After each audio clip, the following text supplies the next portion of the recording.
ทีมงานแฮปปี้สตูดิโอเรามาแฮกกระถินอยู่ที่อุดรอยู่บ้านเชียงเนาะเดี๋ยวบรรยากาศเป็นอะไรเดี๋ยวบรรยากาศเป็นอะไรเรามาติดตามกันเนาะอันนี้คือทีมงานหนุ่มๆสาวๆของ สบายดีสบายดี แฮปปี้สตูดิโอสบายดี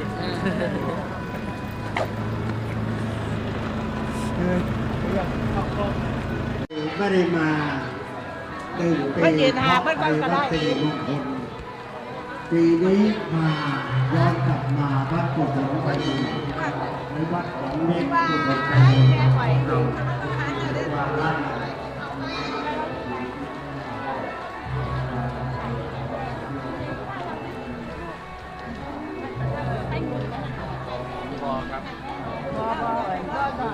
ได้ดีแม่ได้ดีเอามาหอดพอดีเอามาแ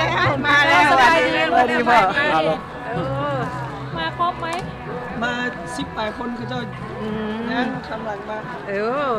เขาเจ้าอยากอยู่ใกล้เสียงกลอง มาทันเนี่ยเจ้ามักมวนเตะคนเศรษฐีอย่างนี้แหละเนาะยี่รวดยี่แยงเร็วนะอะไรกันเอาไม่จะมันจะออกก้อนเงิน อันนี้เป็นท่านเจ้าภาพแน่เลยประธานแน่เลยแน่กระถิ่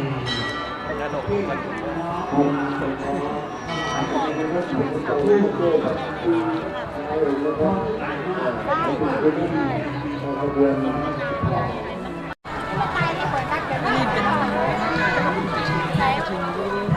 เป็นเชียง